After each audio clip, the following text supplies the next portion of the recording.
Welcome, ladies and gentlemen, to another exciting edition of Ringside Rants, brought to you on a Monday night, sponsored by W Energy Drink, www.w.gg. Shut up! www.gg.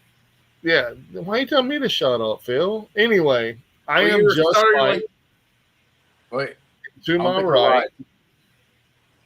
Are we live? No, Yes. we're not. We're not live.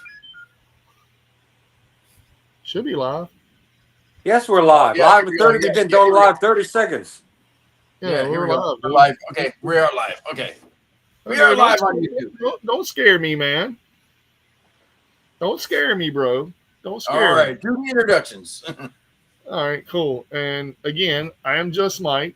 And to my right, we have Josh, aka Bad Karma.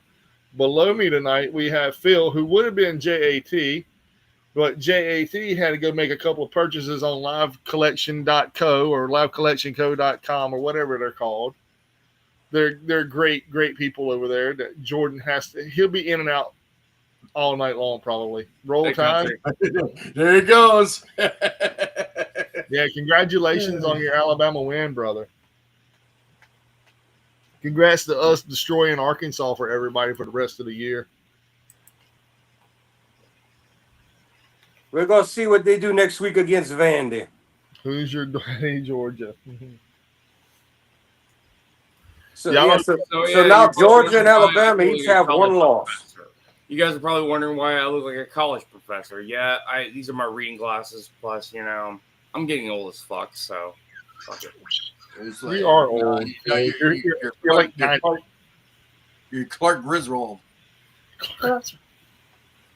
Hey, look at I this love shirt. that Man, shit. steel Clark bitches. Griswold. Yeah, he's not Clark Kent. He's Clark Griswold. I love it.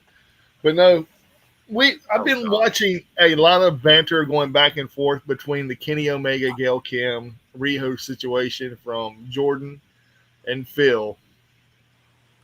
And Josh, you've been so silent on this whole matter. On you what even now? have a take on it, huh? Oh, what is it now? Kenny Omega. Kim, Omega, and Riho. What, they having threesomes or what is it? No, apparently there's this bullshit. There's this thing going on where Gil Kim's getting a lot of heat because. Hold on, Phil. Hold on. I'm going to mediate this the best way I can. So basically, Gail Kim called out Riho and how they show her on television, basically a little girl and they go up her skirt with a camera every chance they get.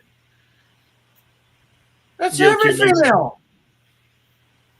No, it's not actually, no. She also questioned her fucking size too, man. I mean, I know. I will give WWE and AEW credit when the crotch shot does come up. They switch camera views really quick. They don't just like.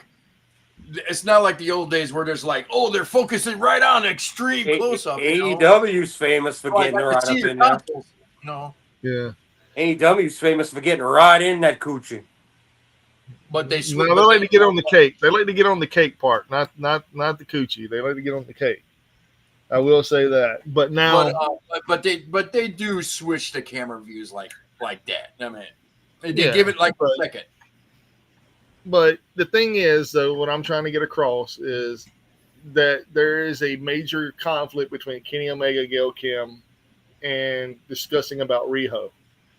Now, do you have an opinion on this? Because Gail Kim has basically said that her size and her being made as a non-main eventer makes her look less like a child than so an actual wrestler.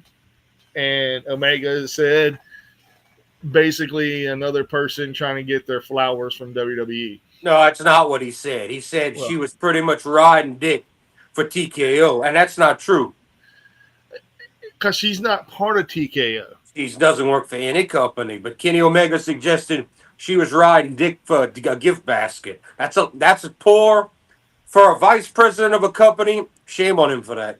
I agree. Yeah, so I'm mediating this. I'm mediating this debate. I'm loving this so far.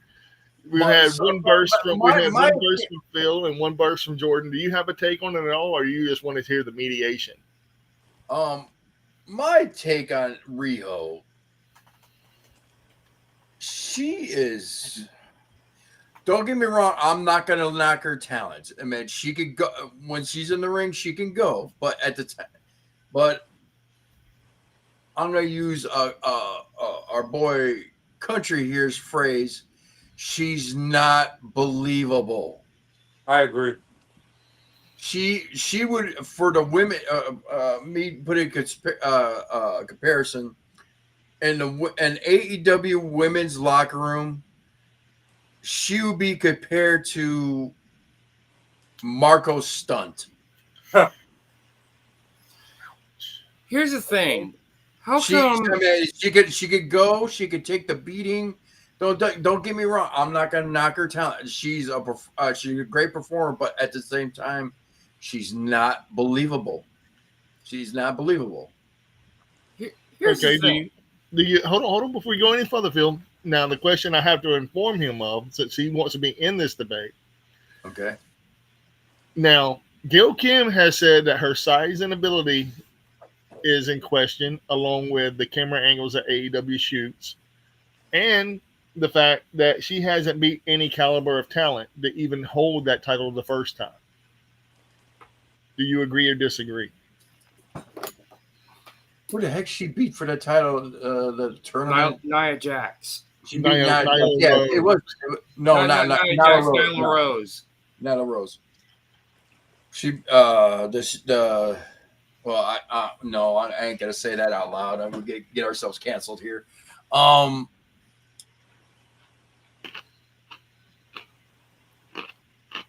Yeah, technically at the beginning there was Britt Baker and Nyla Rose, the two biggest stars, and Awesome Kong was there for a brief fart smell. A sandwich. She was there for a hot cup of coffee. Yeah, and so yeah, I would say it's like she really hasn't beat anybody except her mentor, Emi Sakura. Yeah, Sakura. All right, so it's like I said. So you agree with main eventer? No, I do not. I never saw her as a main eventer. And it was just. So you're basically agreeing with Gail Kim, which I'm going to give my hot take on it here in a second. But Kenny Omega also. As for her comments on the camera angles, WWE. I will. This is where I'll give credit to both WWE and AEW. Right, it's like right when these women get into a compromising position to, for that where the camera is just right there, they cut the camera to a different angle. Both companies do it. I mean, you get like maybe a few seconds. It's not like how it was in an Attitude Era where the extreme close up was on everything. It's not like that anymore. Like whenever Paul Heyman was on his very first night of commentary, and he goes, "Well, Mama, I went to Washington D.C. and I saw Bush." Wow! Y'all remember that night? Yes, I do. But Gail Kim's trying to make it out like AEW is a bunch of perverts and it's like posting everything on it, and they're not. They're not. They're all these women have been respected, and like I said, if they do fall into that angle, they switch the camera view real quick. Do you believe that AEW is more so trying to go the route of showcasing more talent, or you think they're going around about showcasing more fan service? Fan service. Explain that. Like an Basically, anime. it's an ass.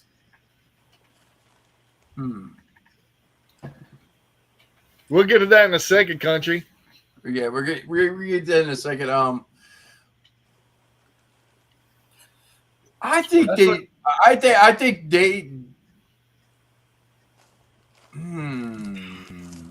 I can tell you what they're in the business of.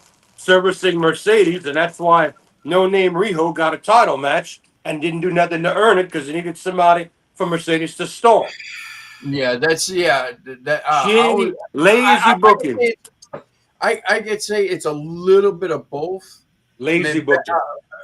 In the earlier days, it was more about showcasing newer talent, but now it's kind of, I don't know, it's not even 50-50 anymore. It's like maybe I'm thinking it's 75-25, but that's just me. Gotta suck that WWE talent dick. I really want to say something about my point of view, but I'm like. But yeah, it's like they Your used time's to. coming, Phil. Yeah, they used to showcase. They used to Let me know showcase. when. Shut up. But anyway, but yeah, I'll let you know when. But Yeah, no, but they used to showcase the women a lot, but now it's kind of like, yeah, it's like how Jordan says that they're kind of favoring Mercedes. I'm like, I don't know what they're trying to do. It was the point, you know. All right. So Phil, enlighten us on your take of the whole situation between Riho, Gil Kim, and Kenny Omega. And before you start, though, I'm already going to point out the bullying factor. If that's the case, we're going to hold that to the very end if you can. The what factor? The bullying factor. Okay. Well, here's Hold that another on. thing. If I'm correct, Gil Kim wrestled. Her best rival was with Awesome Kong, and Awesome Kong was way bigger than her. And look at AJ Lee; she's about the same size as fucking Rio. I don't see what. I want to see where size doesn't matter. Like, all right, I'm gonna battle you on this one. AJ Lee hasn't wrestled anyone the size of Awesome Kong.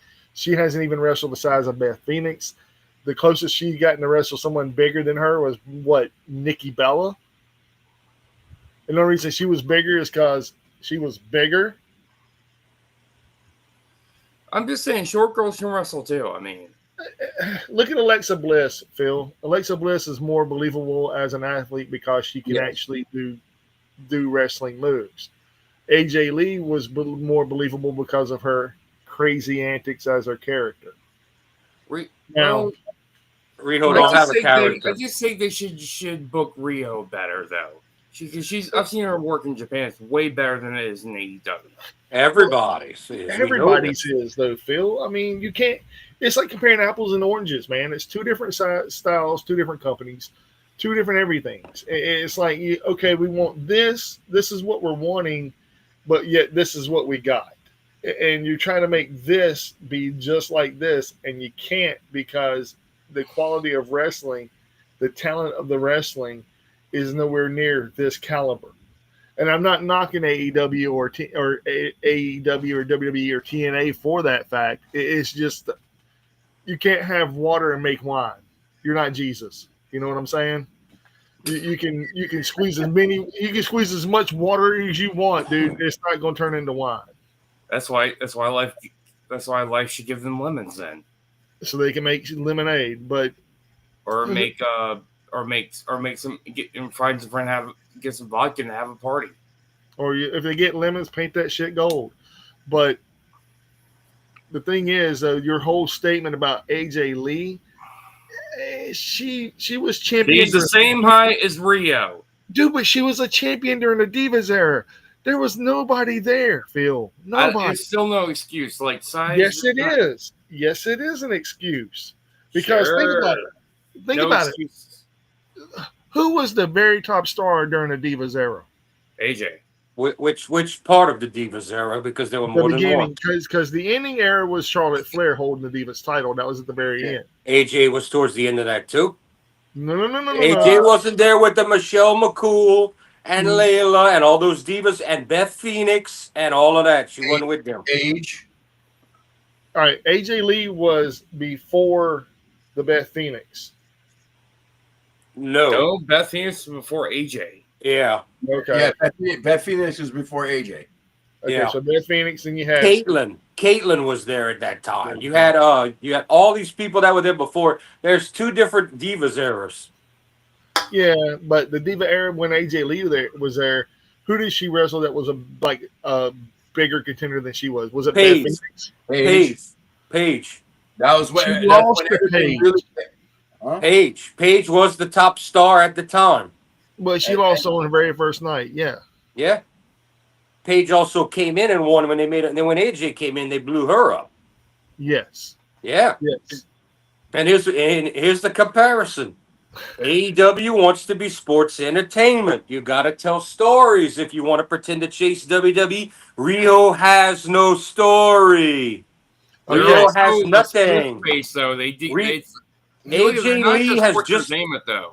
AJ Lee has just returned after 10 years of being away, married to one of the biggest superstars, and was one of the most popular people on her roster. Riho was never the most popular on her roster. Rio never beat anybody credible to become the champ. She beat a she-male and who was unranked. And if you want to talk about sizes, the problem is their story with Riho is the same story every time.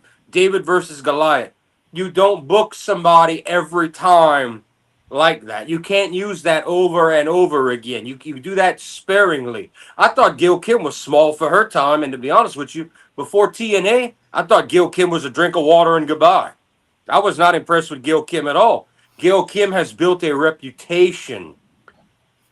I feel like one as well, Raina. I do. Yeah, she's built a reputation. Now she's not in the business at all. And I agree with her What? comments. Josh is saying That's the my cameras son. pull away today. Podcast. When I watched AEW is when Gail Kim watched AEW. She admitted the same time frame I watched. And in the early days, the camera stayed on the puss crack, on the ass, and on the tits and did not pan away. It did not. I watched every show and every pay-per-view for over a year, and the camera stayed.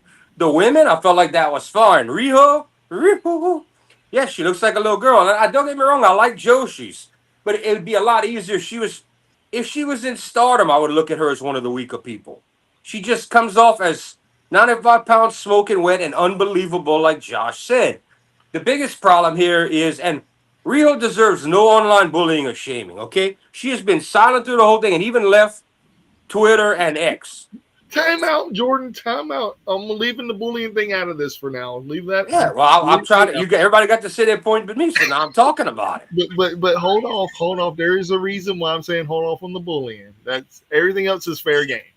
All right, but anyway, Riho does. All right, she don't deserve. She's been following orders. She's doing what she's told. She did not get the huge pay increase. They brought her back. She didn't. She's not making AJ Lee money. It was one of the highest all-time paid females now of all time. I'm sure Charlotte's gonna want a raise. But yeah. Charlotte hasn't done shit to earn a raise. Omega saying what he said to Gail Kim as a vice pro, whatever he is, VP of whatever the fuck it is, looks stupid. You're gonna get mad because a woman didn't curse you out or tell you nothing. You're gonna tell her she's spinning on TKO dick for a fruit basket. Bro, that makes you look like a dumbass. And I'm an Omega fan, but that makes you look like a jackass, a man who does not know how to run a business, who does not know should not be allowed online or in public to do anything like that. That's a dumb move. And she's belongs to no wrestling organization. Gail Kim is not on a Hall of Fame ticket or anything like that or paid Legends contract. She was just expressing her opinion. And let's be honest, the majority of Japanese culture does have the fantasy about the young girls and the older men. They do this. They do this. It's a real thing. It's in the culture. They even have it to where you got to have the pubes shaved on porn. If the pubes are not shaved like a little girl, you're fine. If there's hair, they can't show it. They have to blur it. So there you go. I was not going there at all, Jordan, but okay. I did. Yeah. You took it there. And the she-male thing, if you could just say, the woman. Okay, the it. That too. I mean, The shim. That's why I said keep my there's a reason. There's a reason Tony Khan pulled Sonny Kiss off of TV because no one wants to see that man's ass and no one's facing on camera. And there's a reason Nia Jax is barely on TV because no one wants to see that either. Nyla Rose, not Nyla Rose. Yeah, the Beast is coming back though. Anyways, let me have my point of view.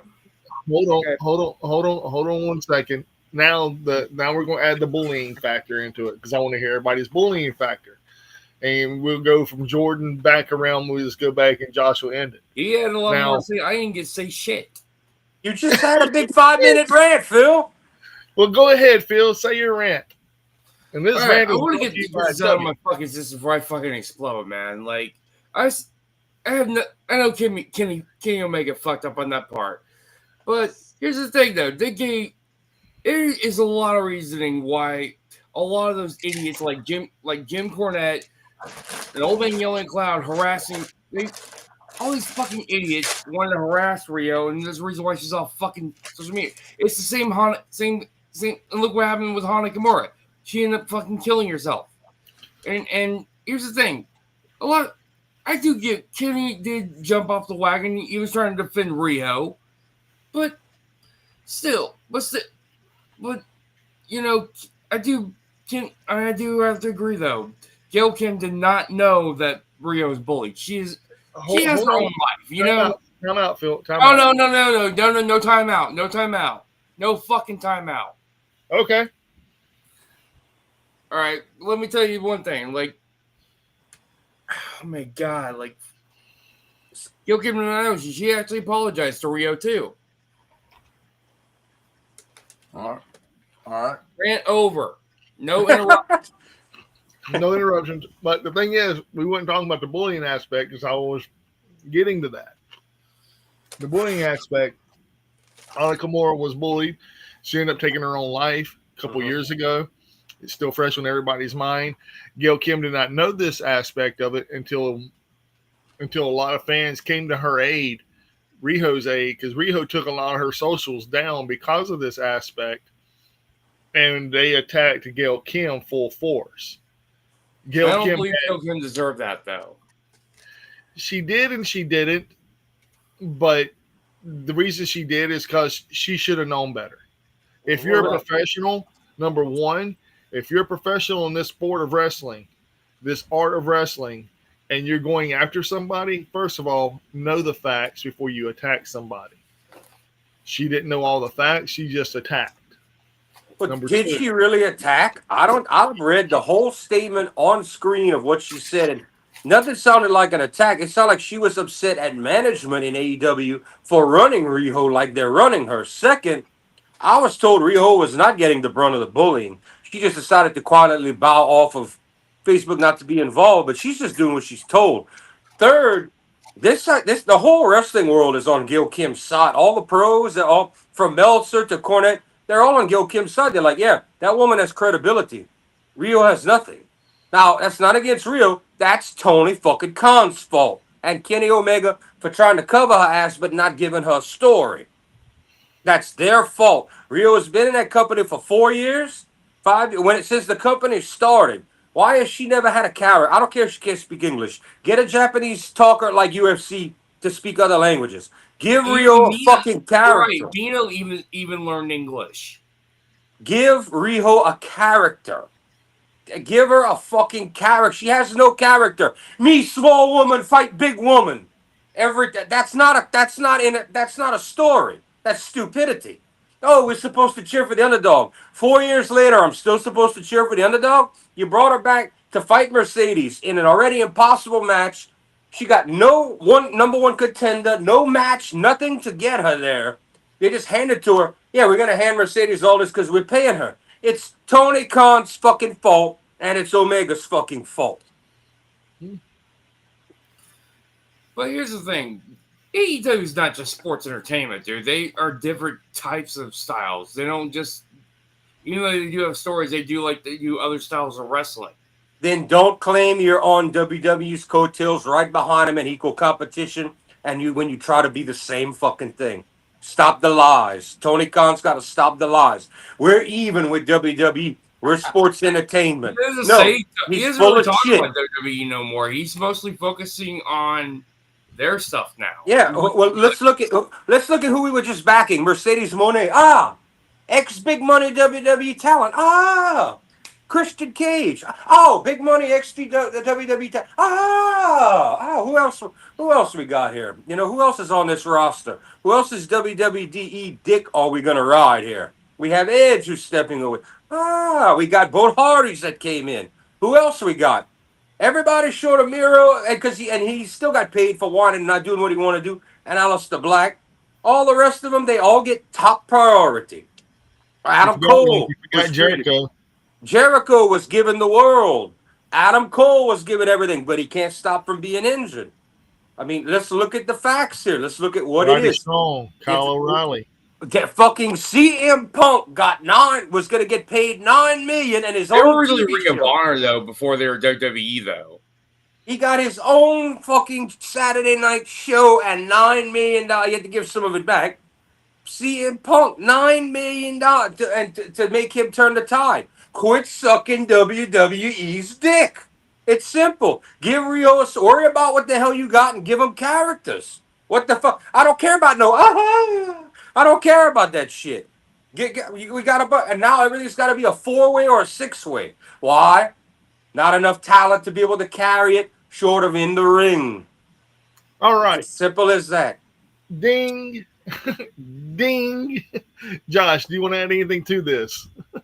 Oh man, damn! You kind of broke the mold right there. I'm like, with both of them, man. That's why this is why I wanted this to be a debate. As far as bullying, I mean, honestly, nowadays you really can't do that. There's a difference when they're out in the ring and you're cursing at them and everything. That's their character or whatever.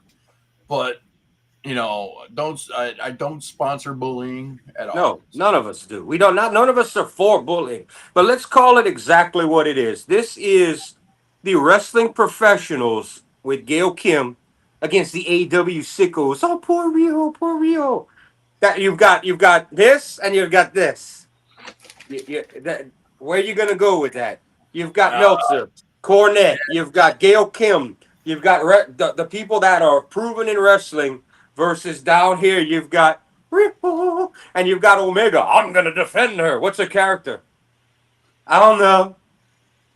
Great job. Great job. And then you're going to tell Gail Kim, go spin on a dick?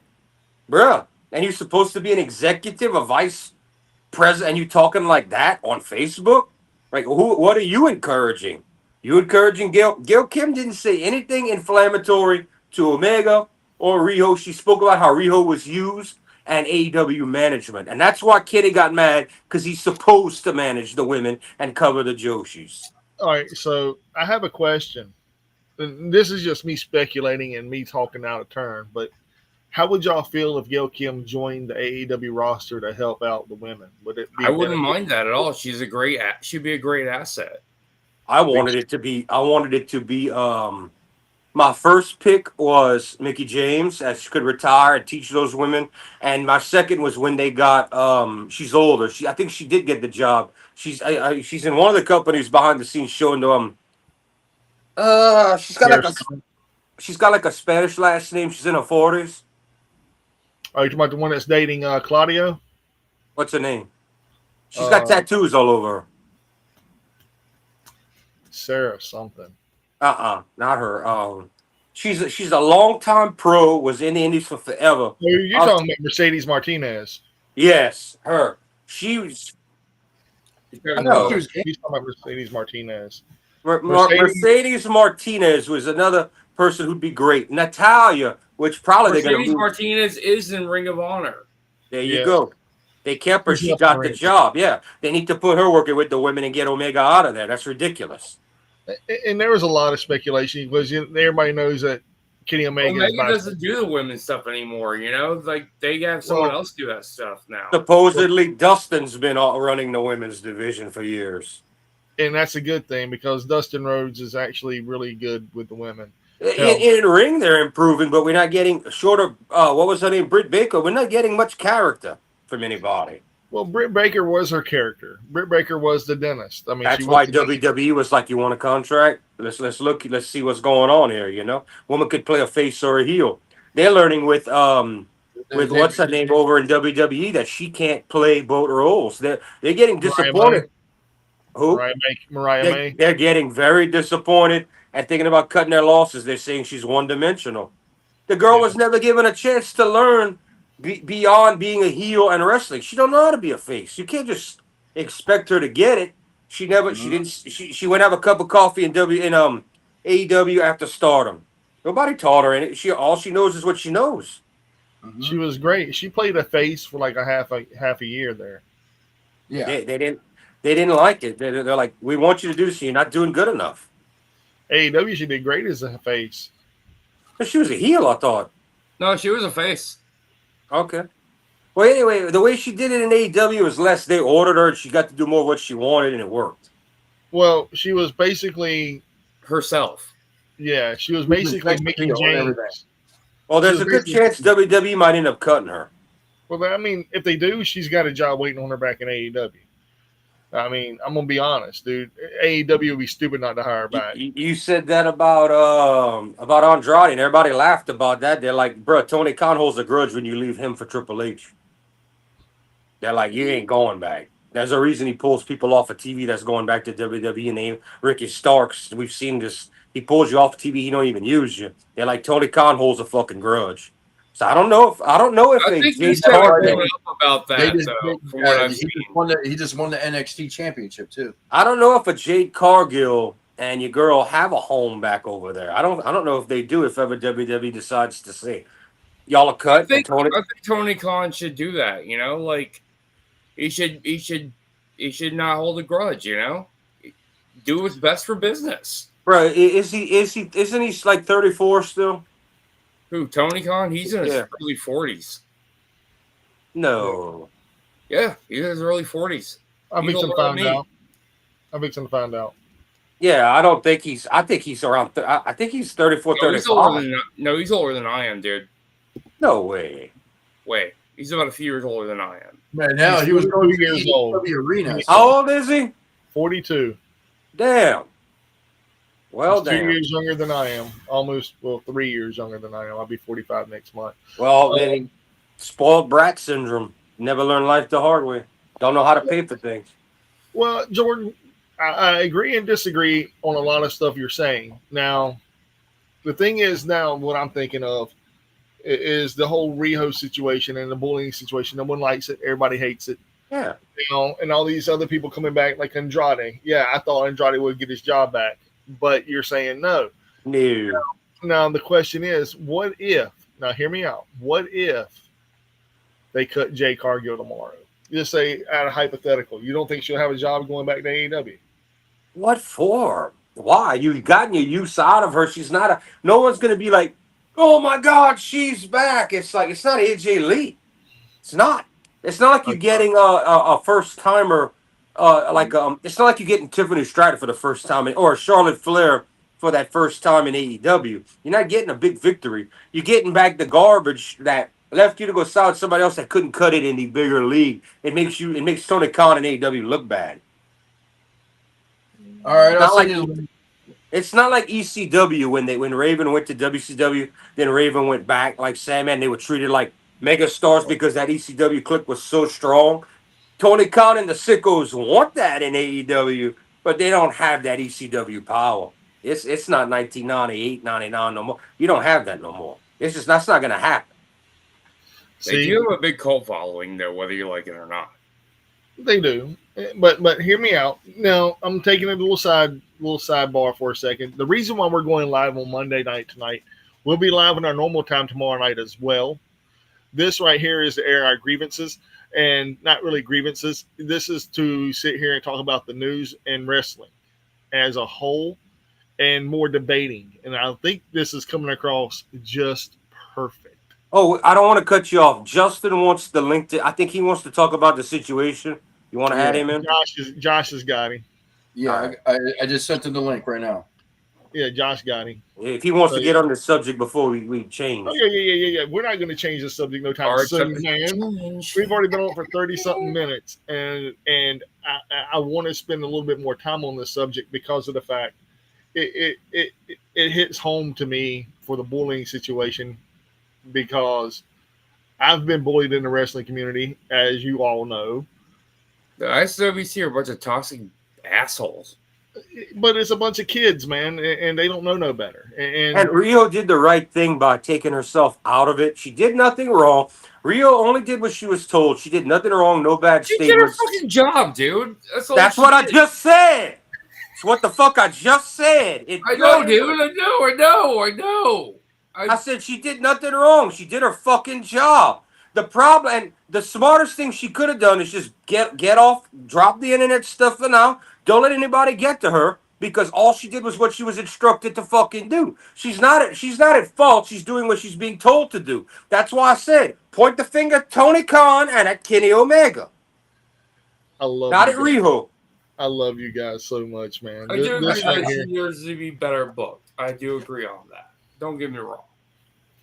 But the thing is, and we're waiting on Country to join in, so we're waiting on him. But the next, like I said, the Andrade situation and all that, we'll talk about as well. But I'm telling you, man, this right here, the air our grievances, because, dude, I even posted what I believe in the chat as well. But the bullying situation, I've been bullied in the wrestling community. And it's okay with me because I think they're a bunch of assholes anyway, and they fucking scared of me. Hell, Phil can attest to that situation. Phil was there. Oh yeah, I remember some idiot troll came on the chat, on the YouTube chat, and I was just like, "What the fuck?" Dude, I'm not worried about these kids, man. And there he is. Here we go. Boom. There's Big Country. Hey! Can y'all hear me? Yeah, we can hear you, bro. Okay. Just want to make sure because I've actually got a microphone. Uh-oh. Awesome. I got to hook mine up, too. I use it for the this is where I sit for the football show. So yeah, I know. And my dude, wife's out in congratulations California. on the interview. The How'd it interview go? was amazing. Thank you for letting me watch and attend. I appreciate it. It was amazing. It's kind of nice to sit there and talk football with somebody who just doesn't give a shit about about what anybody had to say. It was actually really refreshing to where It really was. So he was like super real. He was just super real. So that was just really cool. He wasn't like giving you those stupid answers of what somebody who's politically correct would say and just kind of, went with the flow. So what's up, Josh? I can finally see like your basement there. I'm always looking at you guys on the phone. But Jesus Christ, dude, you need to clean that thing. So you wanted to jump on, and what is your reason to jump on? I actually just wanted to jump on and hang out and jump in the conversation more so than anything. I was listening to Phil a little bit talk about, he's got some fair points about, if Riho's this small little person, why couldn't she take a big person? And it always goes back to what we talk about with wrestling. You've got to have some, you have to suspend reality. And if you're going to do that with somebody that small, you've got to build it up. So there's some truth to just saying, we're going to put, that's why like what I've always said is about just throwing random matches doesn't fly in American wrestling. Unless it's a tournament, like a King of the Ring or the Owen Hart tournament, because then you have logical explanations to why you're doing this, because you're trying to get to win a cup or win a championship or earn this or do that or solve whatever. It makes more sense. But every time I've seen her out there, and it hasn't been a lot, it's just like, hey, here's this random Japanese wrestler that's dressed in this very unique getup that doesn't speak a lick of English. Here you go. And me as a red-blooded American male going to look at her and be like, Jesus Christ, like, okay, there she is. And then now what do I do? And then when she wins, I'm supposed to be excited for somebody I don't know. So you have to build something for me to get involved with it. And it's different with, and I see what your point. It's a different thing with Mina. A lot more fans like Mina. She actually studied English when she was in college too. So Mina has charisma and a character. She has charisma too. She has some storylines too. I mean, she was already prepared. She wanted to move to the U.S. since she was a kid. She always wanted to travel overseas. So, I mean, she's living her dream. And she's making an attempt to learn English. One of the biggest flaws, I think, with AEW overall is as long as I've been watching wrestling with them, and it's been not love-hate, it's just been, like I said, I've tapered off it because it's been hard. I've been so busy trying to build my sports betting business, but there's a lot of like it doesn't feel like a steady roster. I think that they've got too much influx of CMLL and Ring of Honor and Forbidden Door, and it's not that these wrestlers aren't great and that we can't have like an integration of these wrestling promotions and put on a great wrestling show, because like those shows are amazing, the wrestling is amazing, but like to get a buzz going about who we're going to see wrestling, that shit's got to be good. It can't just be like, I can appreciate your point, Phil, about putting together a quality wrestling match where every match is 20 minutes and every match tells the story in the ring, but I think that's only half of it. The other half of it has to be the anticipation. Like, make all the jokes you want. When they were building Stone Cold and The Rock with the Limp Bizkit thing, dude, you were ready. We were ready. Josh and I were ready to watch WrestleMania when those two were going on, because you're like, it's a title match. You got this guy and this guy, and it's the one thing where AEW I think misses the point is their story. It's pretty bland and it just inconsistent. The story doesn't have to be good or just like. I don't want to say that, but it doesn't have to be. You have to build it, and I think that they do a poor job with that. Because what American, besides the people that watch this show, right? Besides you four, it's a small niche market. That's a great way to put it. Of how many people in the United States with AEW's financial backing are going to give two flying shits about CMLL realistically, to where they can say, we're going to compete with WWE that's doing shows all over the world. Now, they shouldn't have to compete, but the interest can't be drawn on people you don't know. That's a popular point you're raising, and you're coming at it from the general fan, the American fan, and a lot of people agree. They agree with your take of, yeah, I don't care about Ring of Honor, I don't care about a CML or a New Japan. I understand where you're coming from, but it's also the attitude of sports entertainment, and that's because AEW claimed after Cody left they were chasing WWE. If they would have been, we're the alternative, we're our own thing, I could accept it more. And both me and Phil love seeing wrestlers from other countries and people mix it up in stories in the ring. We love that. The general fan wants the story.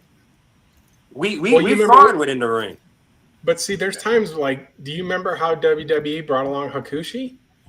Yeah. I mean, Japanese wrestler, extremely amazing in the ring, had those great series of matches with Bret Hart.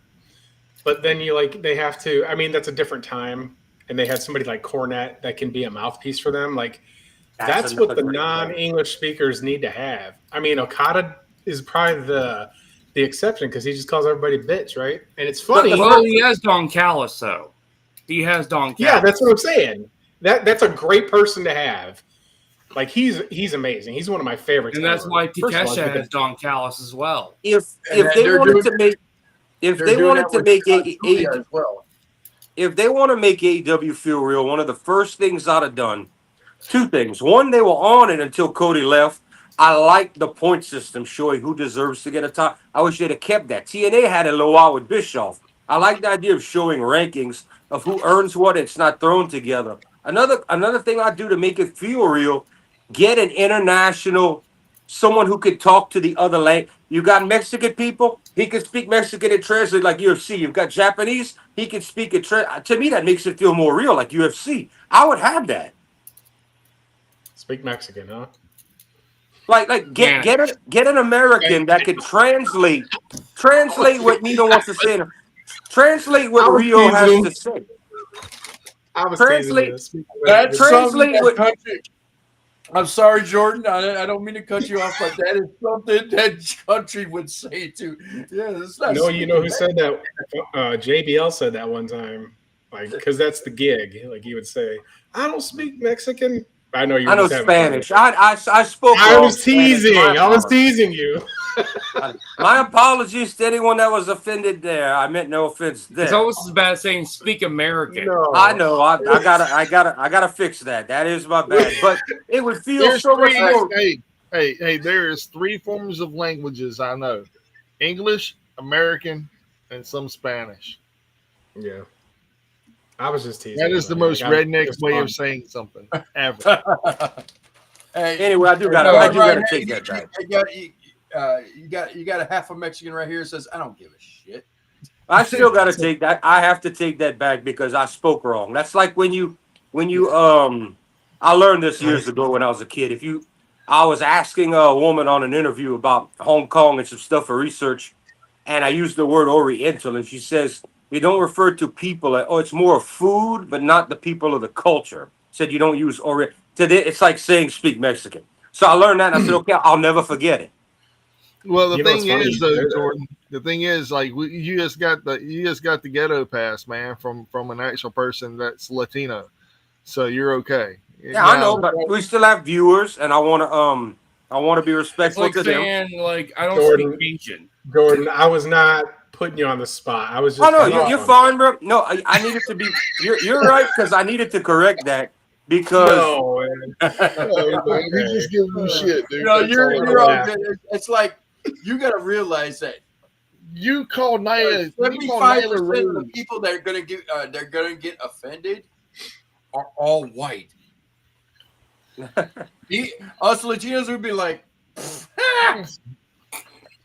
kind of like when they took Speedy Gonzalez away from y'all from TV and then y'all revolted and said, "Give us our Speedy back. He's our representative." yeah. You know what's funny? You One talk of the about the culture Oriental. owns.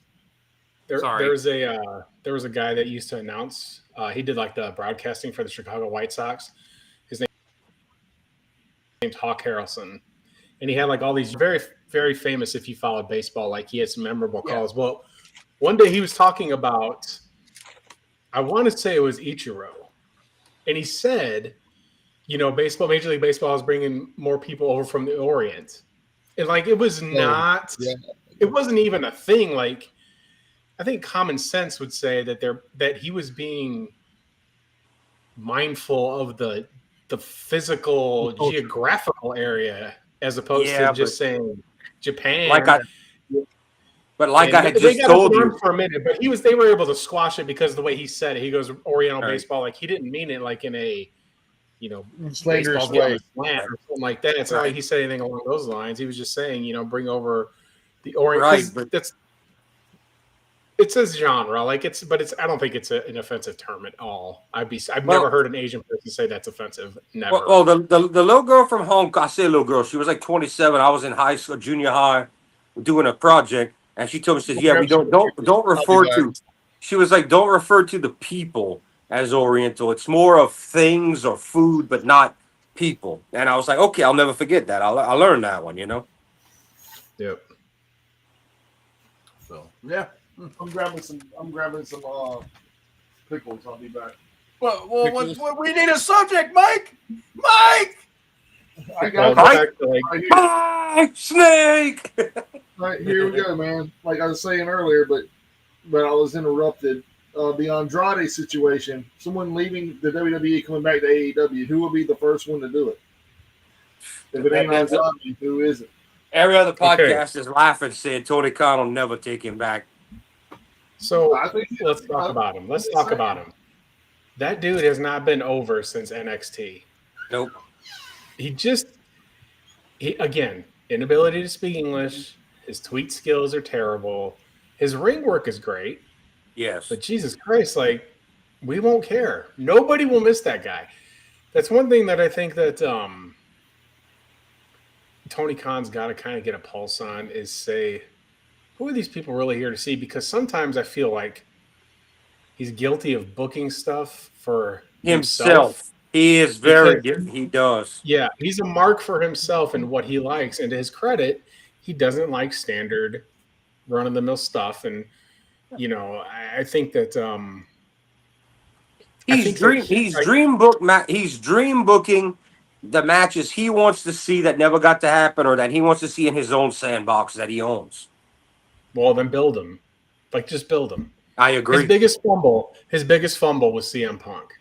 Yeah. Like, he chose the word. He chose Jack Perry. And, you know, like, because CM Punk to me, like, I actually saw the main event of WrestlePalooza.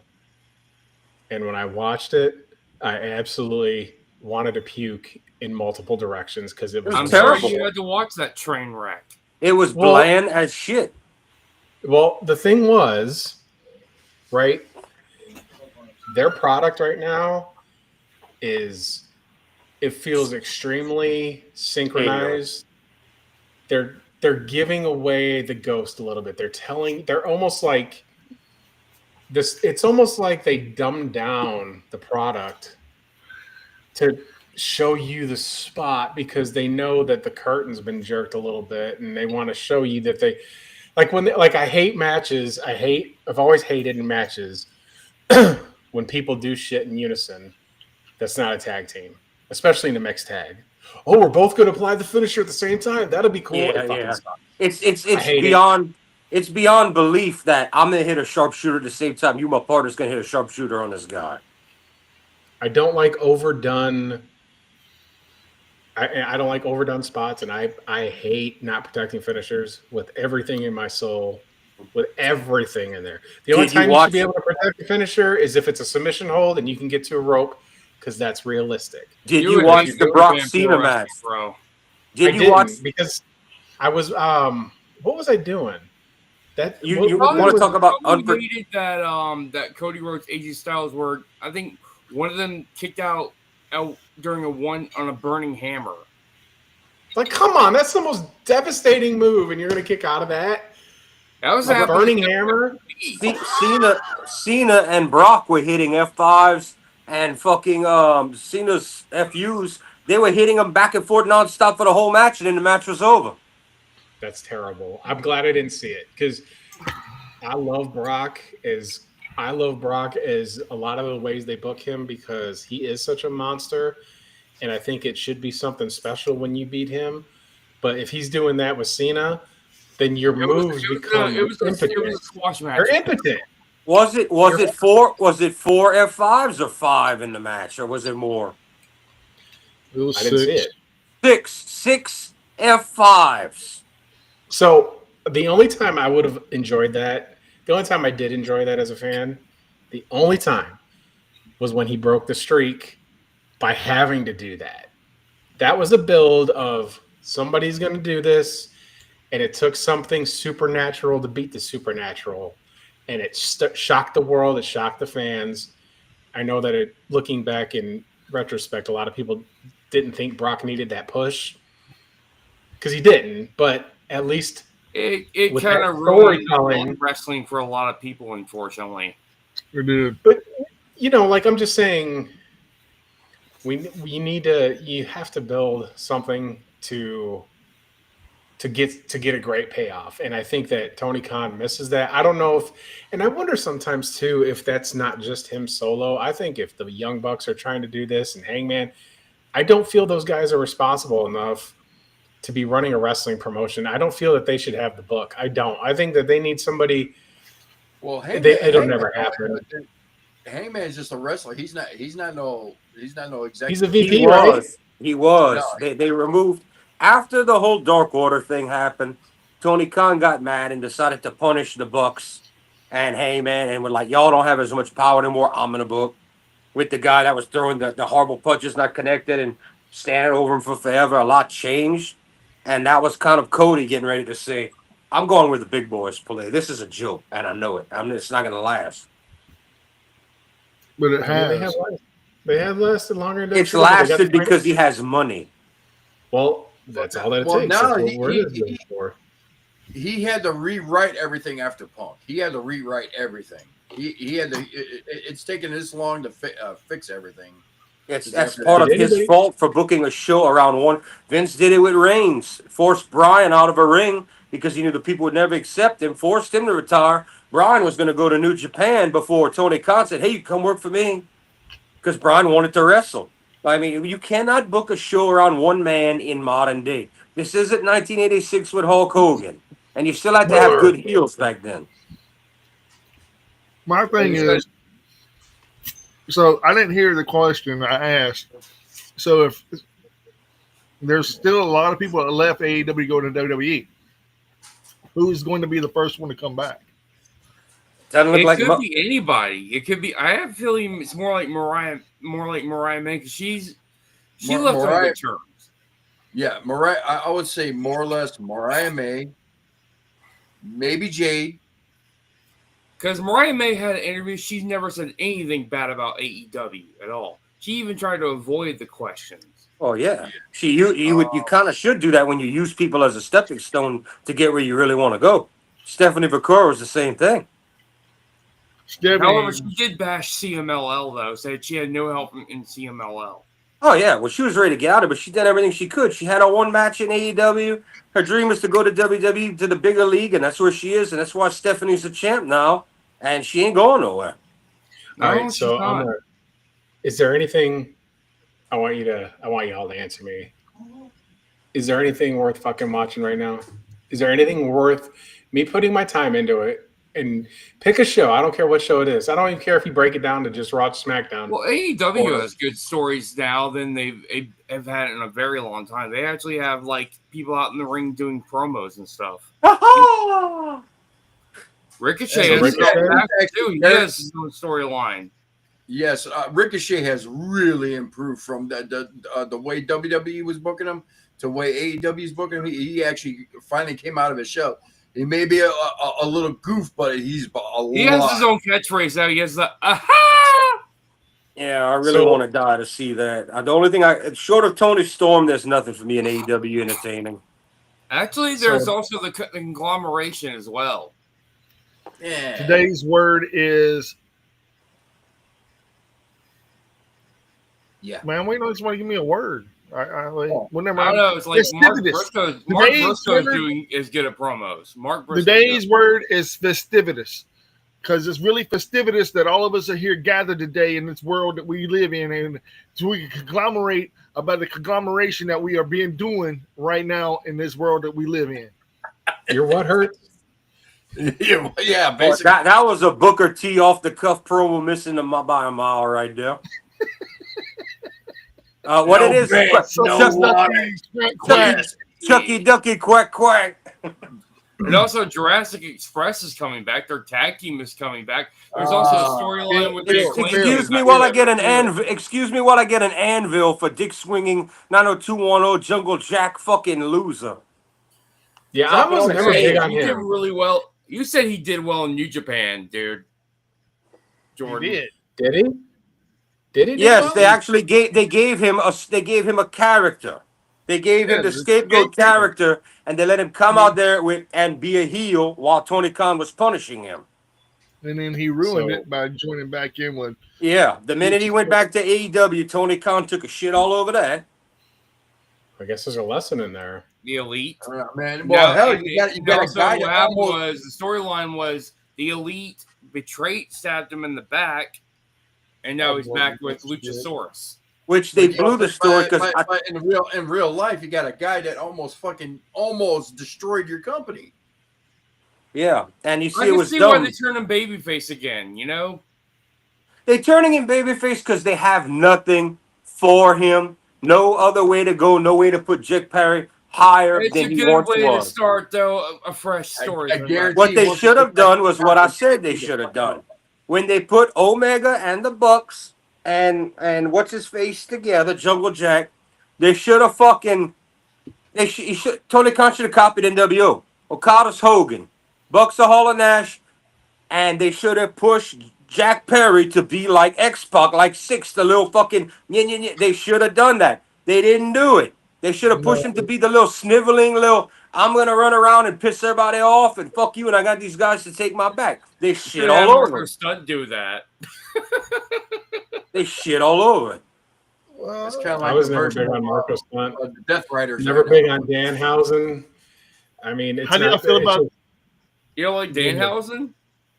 So, like, I think that AEW's collection of smaller wrestler characters absolutely just don't mesh with me.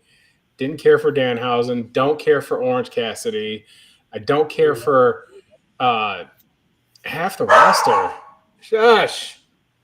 But I think if they wanted to bring Jack Perry, like you said, they threw him back in the tag team with Luchasaurus. They've resurrected that. So that's all he's got.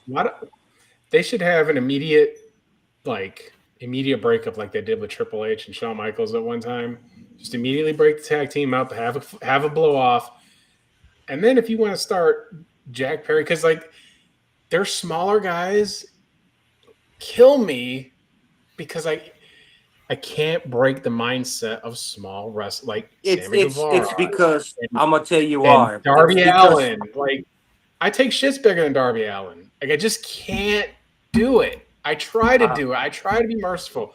I think that Jack Perry could, if he's going to come back as a bad guy, he needs to wrestle those guys. He needs to wrestle Sammy. He needs to wrestle Daniel Garcia. He needs to wrestle guys that can build start a random feud and they do a best of 7 like Benoit and Booker T did. Hold on one second there. Hold on. You're comparing Darby Allin to Daniel Garcia. Well, I'm just saying they're smaller guys that don't look like they're world beaters. Garcia, I like a little more than the rest of them. But like Darby, Danhausen, Marco Stunt, Jack Perry, if you're under 5 foot, small wrestlers, dude, you would probably hate the junior division over in CMLL or New Japan. So but that's actually, the problem. when you say that, because I did like the Japanese junior division with Clark Connors and all them. But they're it has to be a weight great. class. Like, you've got to stay. You've got to like bring back WCW's cruiserweight division. Yes, Tony Look at Khan the same refuses fucking to do it. That's what you do. Like, I don't want to say 205 Live, but the same concept. You know, your smaller guys can never be in the main event. Stop Tony putting Khan Darby will never Allin in do the it. main event. Stop it. Stop it. I'm going to change That's channel. Tony Khan's biggest problem. He refuses to have weight class. Well, here's my thing. TNA didn't have a weight class. They had the X division. But it's understood. Why can't AEW have something else too? Call it the... It was supposed to be what the TBS title was. Well, the TBS title. Get rid of was that trash. name too. Get rid of those names. Get rid of network televisions. Like, there's nothing more invigorating than seeing somebody chase a network. Like, go back to the old WCW. At least they called it a TV title, which are ridiculous. I don't like those. Just have 3 men's belts: your world heavyweight, and then like an intercontinental form, and then your tag teams. This is the title I think they should use for the little title, or whatever you want to call it, the little lightweights or whatever. Call it the no holds barred championship. I wouldn't call it no holds barred. I would call it the no weight challenge, or not even no New weight. Japan has one of those. It's called the Neverweight Champion. The open weight championship. Well, yeah, because but that's usually used for heavyweights, though. Actually, you don't have to. You don't have to. I think if you just name, like, what's the name of the title Okada has? The Unified. The Unified Championship. Unified Championship, yeah. So you would have to. You could do something like that, and occasionally you can put them against middle heavyweights, getting these super heavy. Like, you would never have Bobby Lashley hold whatever belt this is, but you could have somebody. You could have Shelton Benjamin, who's about a little over 200 pounds, and you can have him lose to Garcia, and I'd buy it. But I'd also buy it if you had somebody smaller like Darby beat somebody mid-size, but small. Like, the only exception to this has ever been Rey Mysterio. Stop trying to put that lightning in a bottle. Like, he would take all those bumps and stuff like that, but I never liked when they put him against the Big Show, because that should have never happened. So I think if they start just making it make sense, and people will watch, or get lawn darted into a freaking trailer. I would create a hardcore title and have it on Collision, because it's colliding. Collision. I want death. I don't like as much. Like when WWE had the hardcore shit with Steve Blackman, Boss Man, and those guys running with the hardcore belt, and you can win and lose at any time. I didn't like their 24/7 version of it for the 24/7 title, but the hardcore title was kind of a fun break from everything else because it gave you variety to the show. If they can keep the smaller wrestlers doing smaller things, and the mid-card wrestlers kind of be able to go between, like Garcia can wrestle for a heavyweight championship. That's he the can problem. also I don't like about modern WWE. The mid-card wrestlers are not over like they were in the Attitude Era. So I love the mid-card. You even look, at least back when I remember back in the day watching WWF, WWE, the mid-carders, oh my God, I love the mid-carders. You know why? You know why? Vince Russo gave them all a story. Well, not only that either, Jordan. They were built properly.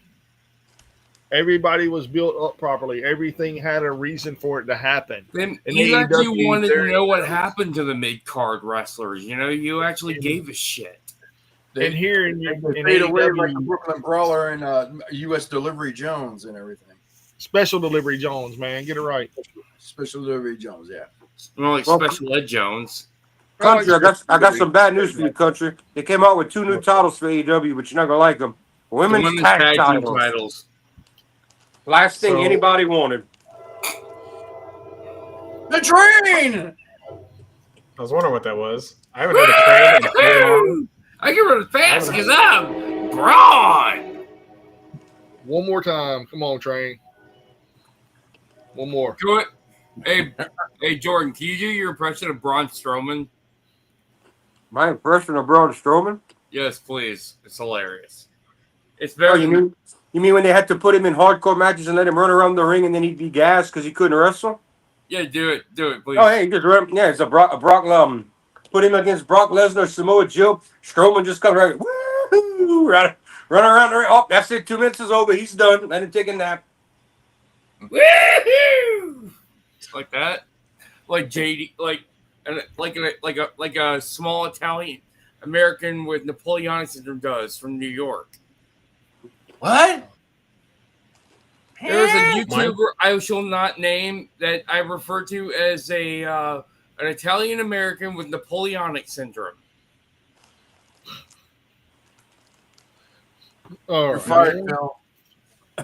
Is it Enzo? Okay, JD from New York. Fine. Oh, that guy sucks. He sucks. JD, you suck. You're this tall. You can kiss my ass. That dude, I fought with him on Twitter one time. So come on! You know what he said? You know what the funniest shit? Country. The funniest He blocked me on Twitter, dude. He blocked me on Twitter.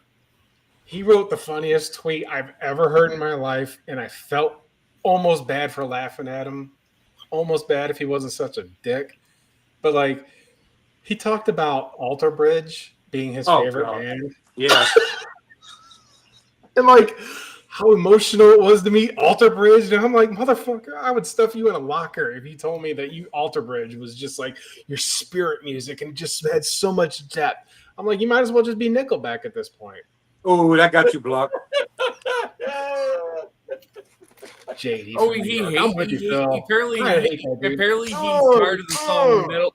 Apparently he now hates the song meddling because he has no feeling for him anymore because of AEW, how biased he is. That guy can eat a dick. He's as bad as Sean Ross. That's another loser. I'm not big on Sean wrestling Ross, guys. Fightful, they hate each other. That's the funniest thing about it. Yeah, it's like 2 retards fighting. Just come on, man. They're terrible journalists. Oh my they don't God. break it. Thank you, everybody. Good night. Good night, everybody. You know I don't care. who has the who's one trying- of the best? Simon Miller. Well, I think he's different because he tries to just do a show. These guys, these 2 guys try to be like Dave Meltzer. And they suck at it. I don't like any wrestling writers. I just got to call it like I see it because they all think There's a new one though. There's a new one, country, called Sean's View Entertainment. Oh, that dude's been around for years. He's a joke. He's the biggest pussy of them all. Clickbait. What's that one wrestler that is also a journalist as well? What's his name? He pulled his dick out live on wrestler? Facebook. Sean's View Entertainment's been trash for years. Mike, who is that one wrestler? That British wrestler that is also a journalist. What's his name? Simon Miller. Yeah, I love Simon Miller. He's great. I can't stand the way that dude's out of breath ever since. He's not rude though. JD is goddamn boy. Like fuck that guy, dude. That's why. All right. I'll put this in perspective. So, myself and Josh, 20 years ago, there was a group of about 10 of us that were kind of hanging out at a given time. And there was a guy that was in that group. His name was Martin. And nobody liked Martin, but he was kind of around. Like, that's what JD reminds me of. It's just like, nobody cares about Martin. He left and nobody missed him. Nobody talks to Martin. Do you ever see Martin, Josh? When's the last time you seen him? It's been about a couple years since I seen him, but I talk to him on Facebook every once in a while. So yeah, no, I never hated Martin, but it's just. Josh, we've been friends for 20 years. I understand what when he's has he talking ever about. tagged along with us for anything? He's like Stewart from he was like one of them That's persons. He was one of them persons. If you said he was our Joe Henry. You said his name, and that motherfucker would be like, "Hey guys!" I swear to God that he was our group's version of Joe Henry. Don't get me wrong, he wasn't a bad guy. He was not a bad guy. He's a good guy now, man. But back then he was but we were a little older. We were a little older than him. So it was like so we got this kid running around with us that's full of piss and vinegar, and we're like, man, calm the fuck down. Like I said, he was Stewart from Beavis and Butthead.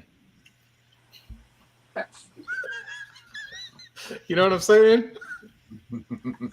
He's like Butters, like he's just that character. Yeah, come on, guys. Come on, man. Come on. Yes, Raina, I went to Central. I went to EC Central. Hey, I graduated in '98, so I graduated a year later. 97, I graduated. Graduated in '98. You were only there for a couple of years, or did you go the whole 4 years? I went to Central the last year of high school. Oh, okay. I graduated from there. I only went there 1 year. Okay, so you were there 96, 97. Yeah, I had to move in with grandma. My grandmother was starting to get really unable to walk. So now the question I have, though, if they did come up with a lightweight title or something like that, would you also be more open to watching it with the heavyweights facing them, or would it still be? Okay. Like, we can't do Bret Hart versus El Dandy, so but we could do like a gateway. God almighty, dude. Like you just got to be able to. Because the thing, like with WCW's cruiserweights, when Jericho had his run, you can ask Josh. I was loving that shit. That was his best stuff to this day, because he would beat everybody. He beat Ikea, he beat Rey Mysterio, the Man of 1,004 Holds, like all the stuff that he did. They've got to be able to turn it on.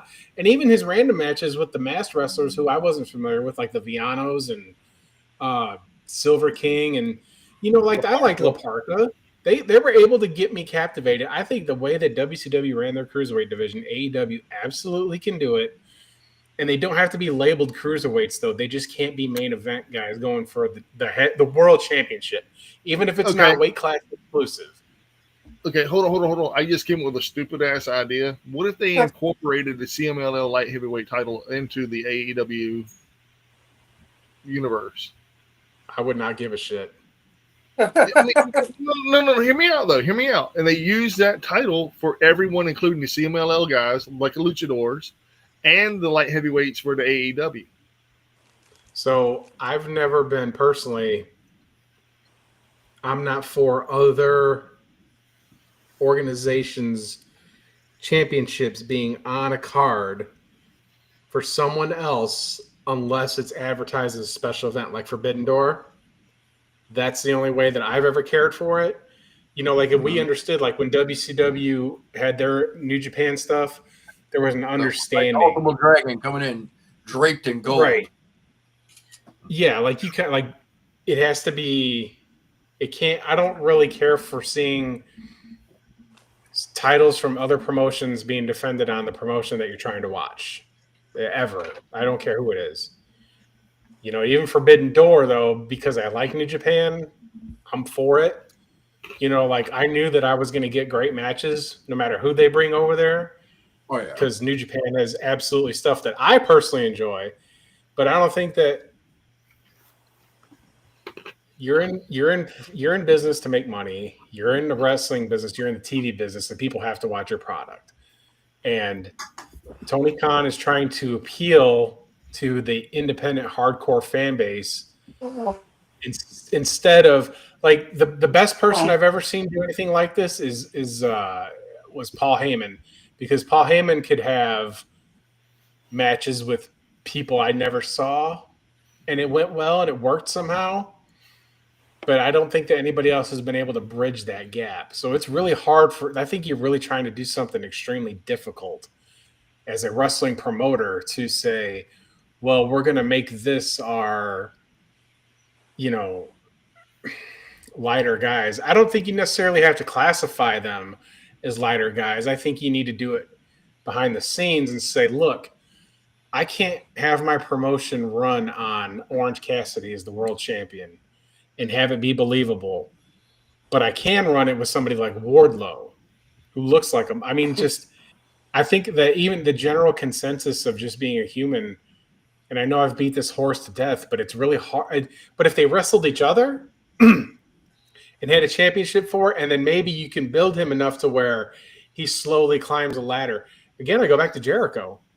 Like Jericho was the ideal, but these smaller guys that are really small, like Hook. I'll be right back. And, like them guys can't do it for me. But like Taz could do it for me because he was thick and had a submission hold. And it's believable to me that somebody that's even half my height, but can have that look and have the tattoos. He's a very intimidating guy, short little dude too. I mean, especially with that Brooklyn accent too. I mean, come on. Yeah, it was. He was his match with him and Bam Bam. Those promos he did, he looked like he was going to murder someone that night. Yeah. That's a prime example. All right, Phil, let's talk about that. Yeah. Let's talk about it, Phil, for 1 second right now. So this is where this is what's different between you and me, I think, as people.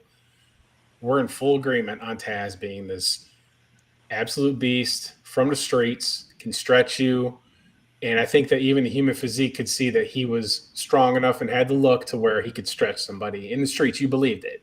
This guy, if you look at somebody who's small, like Jack Perry, I look like I could throw this left forearm across Jack Perry and snap him in half.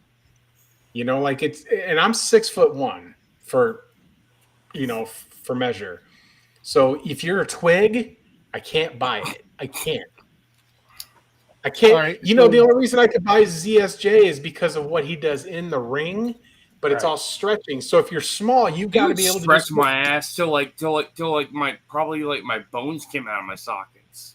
Yeah. And I will say that like Bryan Danielson, absolutely believable as a world champion. Get on the juice. Put on 30 pounds. Here's the problem. Here's the problem, man. I agree with everything you're saying. Now, you tell me, what heavyweights do you really have in AEW? Give me 10 solid ones that world championship quality. So the first one I could think of is Bobby Lashley. That's the first one that comes to my mind. I thought Swerve was believable as a heavyweight champion. I mean, he's a bigger guy. I believe Hangman is a world champion, believe it or not.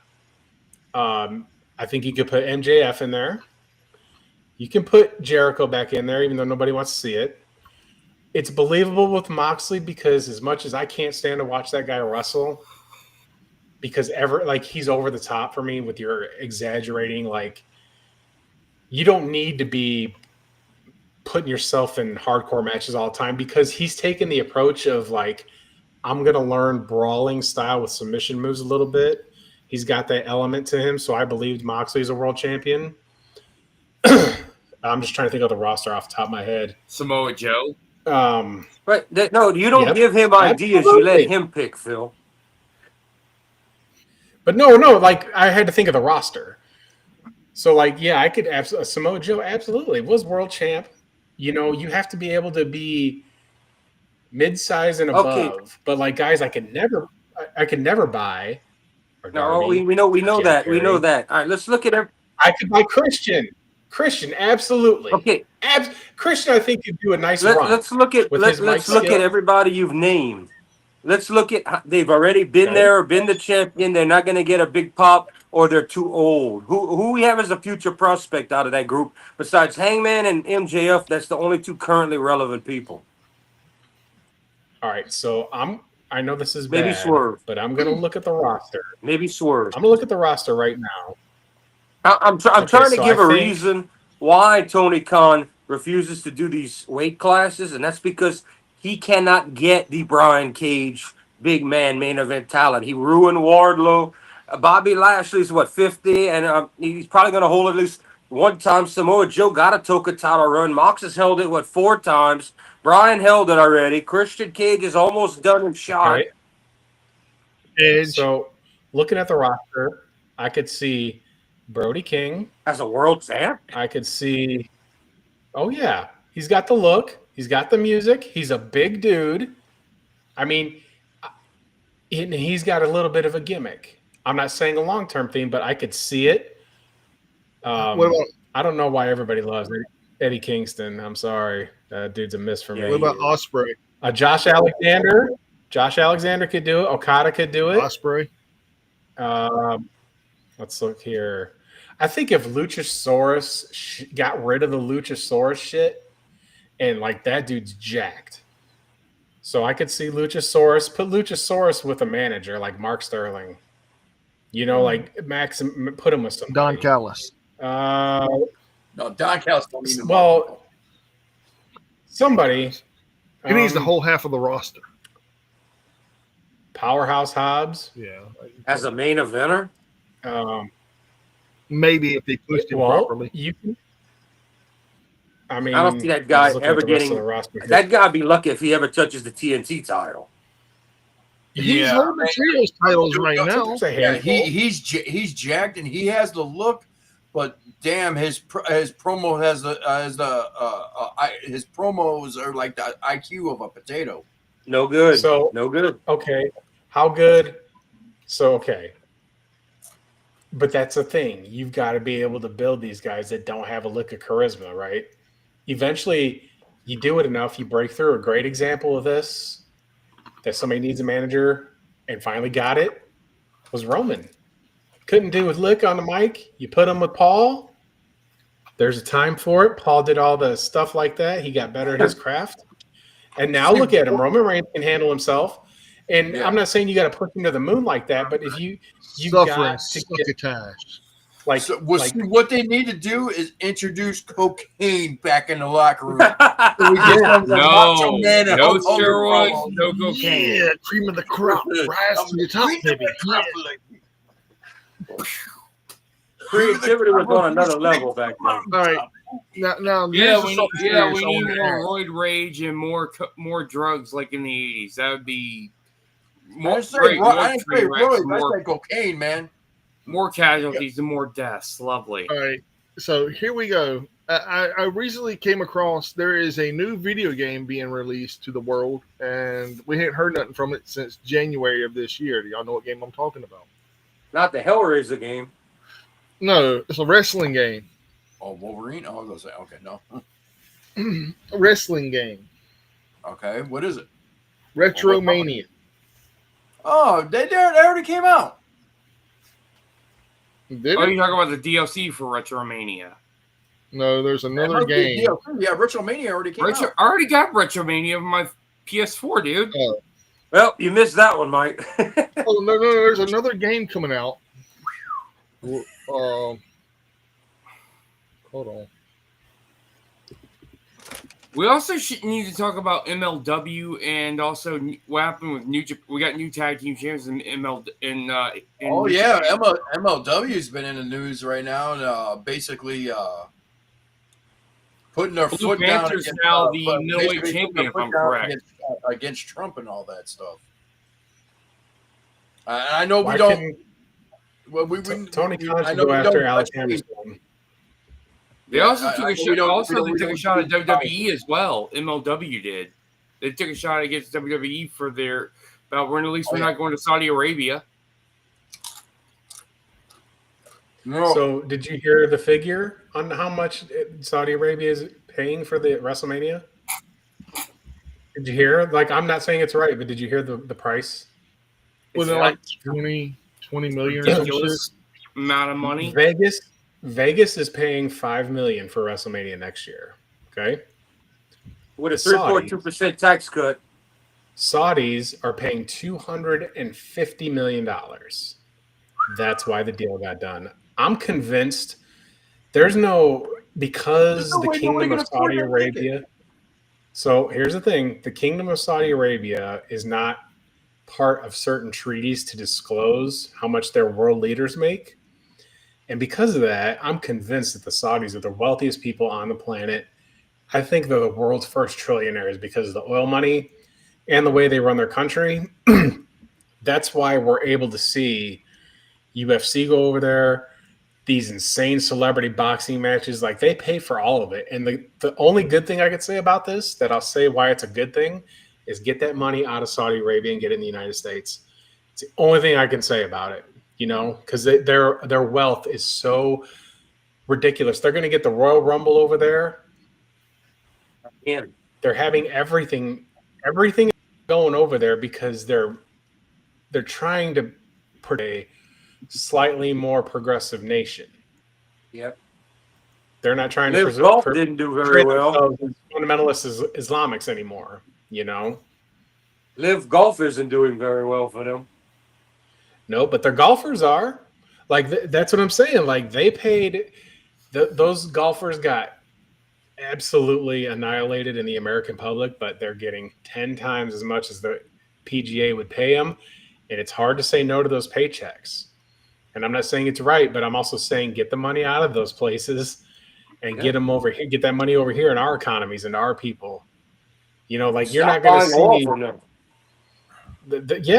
They've got unlimited, like, it seems like an unlimited untapped peninsula of, because that's not livable land. It's mostly desert, like I live in the desert, but I got the Colorado River here. They don't have anything but the Red Sea, again, that's not fresh water. So you're going to see more and more events, not just professional wrestling, go over there.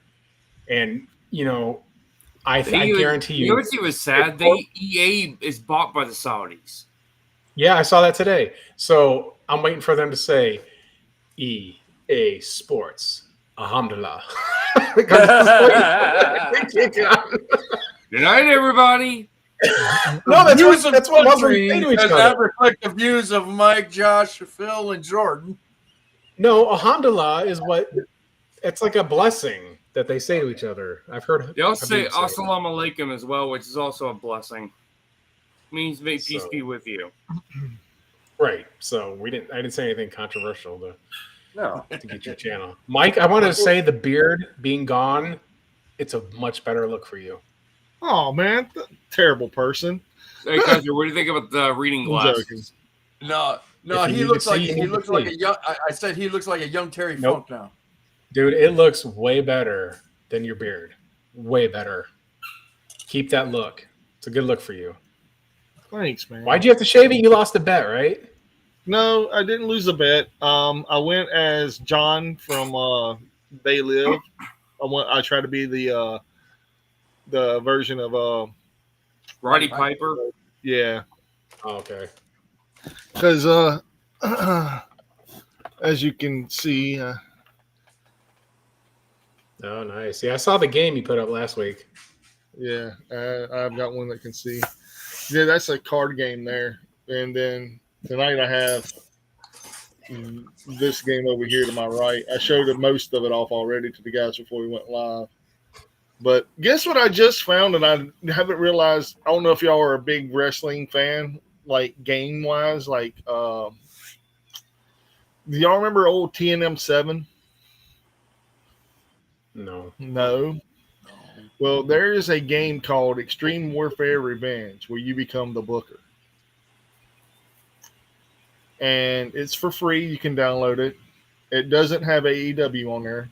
I'm looking now for an actual version of it with AEW, but it has the WWE. I just downloaded it for like the first time ever on this computer, and I'm on. Hold on, let me see if I can. You're like, Mike, you stuck me. I'm trying to. I stuck you. Shut the computer. Hold on. But Here, yeah, hold on. Retrofest. Yeah, Retrofest came out like a while back. It's called Wrestle something. Wrestle Fest, WrestleMania. Retrofest. Yeah, because that's the one with it has Matt Cardona and Yeah. Brian Myers, the Road Warriors. Yes. It's Retromania. That's what it's called. Yeah. No. There is. Well, I do have Retromania. The game. It also has Jeff Cobb and Zack Sabre Jr. on there. This one has a lot of other stuff. Are you talking about that one 3D game it has the same gameplay as No Mercy? Yes. That's what you're talking about. I also heard, I know you're talking about. Jordan's told me about it as well. It also has one of my favorite Japanese wrestlers, Hayabusa, on there. I actually just picked up. Country, you okay, man? Yeah, I'm looking at something. Oh, I just yeah, picked Country. up Fire Pro Wrestling. How do you like the glasses, by the way? Yeah, man. If you need to see, looks good. You should cut the beard too. Nah, He did. I did. Yeah, I remember. Did you find a work? Did you Yes, find I work? have. I work at a casino. I work graveyard now, on Wednesday through Sunday nights. It sucks, but I know the that hours you're, suck, but you're Mississippi, I right? can't complain. You're Mississippi, Yeah, I am. right? So aren't the casinos only down there in Biloxi? Yeah, I work in Biloxi. Yeah. Oh, okay. So this right here is the game. See if I can show it to you. Can y'all see that? Yeah. That arena is huge as fuck. I can't go no further in it because I'm shooting. That's WrestleMania 3, I think. Yeah. Just by looking at the ring. Yeah, and let me go back to it again. Hold on, let me go over here. Oh, so that was a North Korea event. I don't know what it is, man. Can y'all see this? Oh, this is an RPG. I would never do this personally. You would never do this? Yeah, I'm not.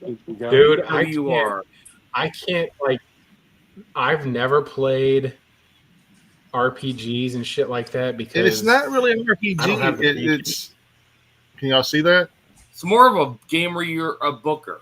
Sort of like it's like fantasy. It's like fantasy football. Yeah. Except you're like Yeah. it's like fantasy pro wrestling. Can y'all see me messing with anything and changing names and anything? Yep. All right, look. I mean, it has like everybody on here, like from 113 wrestlers. It has old people on here, man, like from Al Snow. This is the Attitude Era, dude. Charles Robinson is on there, bro. Yeah. Yeah, I mean, it's crazy, man. Hey, remember, Country? Remember when we did the Battle Royal with all the Hogans? See, they even have XPW. Yeah, that was some serious smoking. Oh man, we were drunk off our ass, and we programmed. Holy shit, WCW Damien Nitro. 66 from WCW. That guy's Yeah. a fucking legend, man. He's one of the original LWO. Look at this. They even have Ring of Honor. Oh, Colt They even Cabana. have TNA. But they don't have TNA in here. Oh, yeah. Oh, NWA, Bill Kim right there. NWA TNA right there. Boom. AJ Cool. Styles. Yeah. Damien 666. Damn, we're going back. David Flair too, and Abyss. Mhm. BG James. D'Lo Brown, Don Callis is a manager. Jeff Jarrett. Jerry Lynn. Jimmy Rave. May he rest in peace. E.W. Anderson. Rick Yeah, I mean, Steiner. New Jack. Oh God. Sabu. Glenn Gilbert, the Disco Inferno. Yeah, he's on here. They got Glenn. Bro. I They can got him see as a you fan. burying Jordan. If you had this game, you'd be burying Glenn. It's free. It's free. You can download it for free. I Literally. can see Jordan burying Glenn like crazy, and also I can see him trolling Naito with. If it was New Japan, what would you do to Naito on if you could book New Japan, Jordan? I was debating about booking the world's most I think boring. New Japan is on their newest one. It's called I forget what it's called. Extreme Warfare, but I don't think it's called Revenge. I was thinking about booking the world's most boring wrestling match and putting Disco Inferno against Peter Avalon personally, just to fish off. Now look, hold on. We need Peter Avalon to lead off an episode of Collision. He needs to be. Pretty people. Who is that girl that used to come out with him? Blue Who Pants? is that girl that used to come out Blue with Peter? Pants. Oh, The librarian. The librarian. I Yeah. can't remember her name right now. I know who you're talking about. She's no longer with the company. I don't think, dude. Leva Bates. Leva Bates. She's Yeah. not, I don't think she's with the company anymore. Nor is Peter Avalon. Yeah, Peter is. He's on the AEW page. He's on there. But see, like that, okay, so he's a perfect example of somebody I would see on a random, like, light matchup as Peter Avalon. Because he knows what the fuck he is. You know? That's what I'm saying. I want to see Barry Horowitz come out of retirement and beat Peter Avalon. Barry Horowitz isn't in retirement. Barry Horowitz isn't retired. He just wrestled Joey Janela last year. Now, well, I want to see him, the man who would one of the biggest losing streaks ever. I want to see him beat Peter Avalon, Jungle Jim, Dick Swinging, Jack Perry, and Disco Inferno. I want to see a Barry Horowitz push. That would be also good in that Serpentico. Mm-hmm. Serpentico likes to eat pens more than just as much as Bushi. Do you guys like Joey Janela? I like Joey as a human being, as a wrestler. He has his moments. Joey to me is he's a lucky man. I mean, dude, he's married to a hot woman named. He ain't married. He's dating a hot. His girlfriend's hot though. Well, he was almost married Penelope Ford, and he left her at the altar. He's an idiot. Yeah. Now he's dating Megan Bain. Again, and he'll leave her at the altar. Oh, that's fucked up, man. I think she'll be his ass.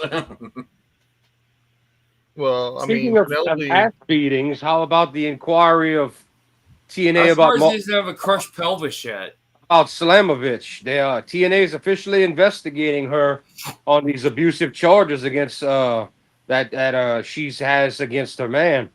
It was supposedly friends of his reported it that she was physically abusing him. Wow. Well, she is a legit black belt. Her face is abusive. She's a legit black belt. Yeah. Yeah, her face is pretty abusive to our eyes for sure. A lot of these women in the wrestling companies. Now, I'm going to tell you one of the most beautiful women in wrestling, and that's Velvet Sky, hands down. Still to this day, she's beautiful. Her, Terry Runnels, still a beautiful woman. Terry Runnels looks rough today, dude. Not to me. Yeah, Terry Runnels look a little rough now.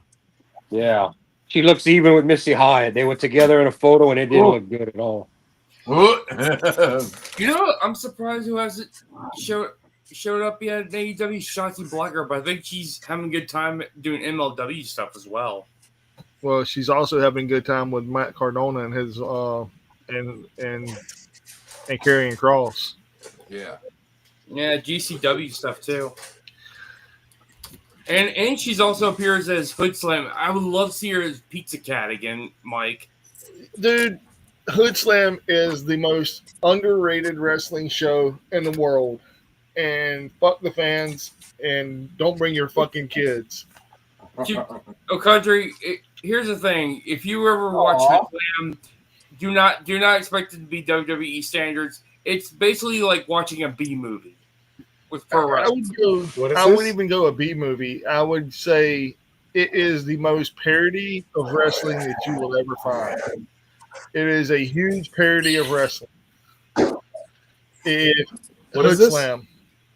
It's like if I wouldn't Gore watch them about had their own wrestling company. Guar? Yeah. Oh, I might watch it. I would go as far as ICP-ish. ICP-ish and Guar. ICP. ICP versus War. It's more like Juggalo Championship Wrestling, and Guar had a baby. Yeah, but Evil fucking Dead was a terrific champion. He was always on his feet. Well, barely, but Well, yeah, but no, and Too Tough Tony, and what was that guy they called Up Fuck Chuck? Up Fuck we Chuck. also had Izzy High, Izzy Gay, Oh God! and we had the Rude Boy. Promo. Jim Up Fuck Cornette Chuck made was me the laugh champion when for he a did minute. his little rant on ICP. It was hilarious because it was just ridiculous how much he hates them. It was just like, wow, Who? Jim Cornette's how he hates ICP. Like what? Yeah, did well, he yeah. do? He hates everything. They no showed WCW shows, literally, They and had heat in the back of WWF when they were there. They had heat in the locker room. yeah. So Yeah. I mean, it is what it is with ICP. But no, the Hood Slam shit is really good, though. Country. If you were asking earlier, like, I was what gonna should heat we with CM watch? Punk because he didn't shake their hand with everybody. Chew your food before you speak, boy. Yeah, I don't know what the hell he was saying. Jesus, man. Yeah. But no, As I was saying, what happened was that Sound like you're from Apparently- Tennessee, man. Just remember that Evil Dead was the greatest first ever Juggalo Championship Wrestling champion. And remember, he is not Violent J's brother, jump steady under a mask. he's not. CM Yeah. Punk apparently just does not like ICP because they did not shake everyone's hand in the back of the locker room. All right. So CM Punk, goddamn, he's a bitch. God damn that dude. I swear to God, man, like he just is the worst type of person. He is the worst. It's unfortunate because he's good in the ring. No, Mike. And he's just like the most pretentious. He's starting to get Bret Hart level for me. Yeah, I agree. Like he's just like, God damn, dude, can you just shut the fuck up with your? It just, I don't know. I don't want to see him in the ring. And Seth Rollins is the same way. They're divas. It's the way they are as people. Like I get it. CM Punk's from where a stone's throw from where I'm from. That is not how people think. It's just not. You know, like he tries to be this, you know, Chicago Blackhawks guy, and Cubs. I just And couldn't. he's I'd a have to White fight Sox him. fan. No, he's a Cubs fan, ain't he? He's a Cubs fan. No, he's a Cubs fan. He just like he's anti-country. I'll tell you that. Like he's just like everything. The only thing that I would like about CM Punk was the fact that I like some of the music he likes, and he's got tattoos. But like he ain't tough. Like he's just, I don't know. You can't be progressive and on certain things publicly and say the stupid shit you say, in my opinion, Behind closed doors. and have them pull for you. Like I just can't. Just remember when they asked Santino Marella, "Where's CM Punk? Have you tried the Pepsi machine?" That was- Pepsi filled.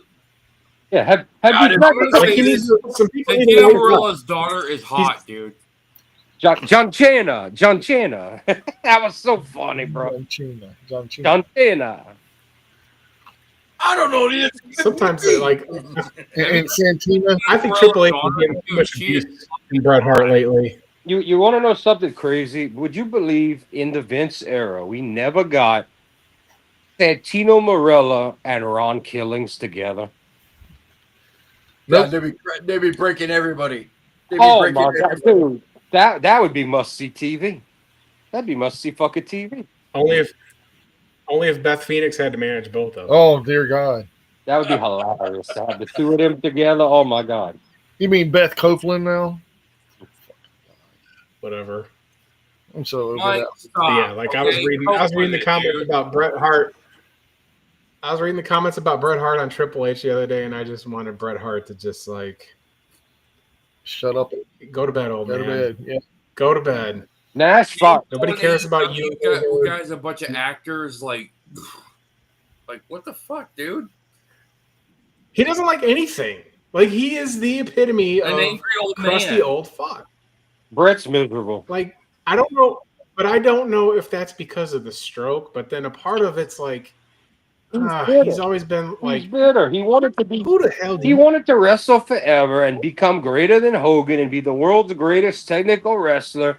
And nobody, green as fuck, Bill Goldberg, kicked him in the head and took his career. And now he's going to whine about it till the day he dies. Well, I'm not saying I wanted to pass away. I just wanted to Be like humble. wander off the internet. Just don't stop putting microphones in front of him. You know, because like for him to be, somebody said it like about Bret Hart and another wrestler like Goldberg. Somebody was talking about how they are, and they're like, well, Goldberg got this farewell retirement tour, and Bret Hart is bitching about tickets to SummerSlam, which kind of is a tell for what kind of person you are. You know what I mean? Like and I know that Triple H went out of his way to like have him honored, and he just pisses all over it. I just can't stand Bret Hart. I can't fucking stand Well, Brett him. was bitter And because CM Punk's on the same trajectory. Brett was bitter about when he came out of that show and Triple H was the top guy in the Hall of Fame. And you can see Brett gives him a pair of eyes like, you don't deserve this. Like, you could tell. Man, I would just shut up, Brett. No, Just shut the fuck what was it? There's certain people that need it. And His Hall of Fame was DX, right? It was DX and Oh, no, he got put in himself earlier this year. Yeah, Triple H was the main event of this year. That's right. Yeah, Triple H Because was. Stephanie's going in next year. The whole thing is, yeah, Brett is just, man, I just can't with that guy. And I can't with CM Punk, and Seth Rollins is kind of the same person. I don't like that they,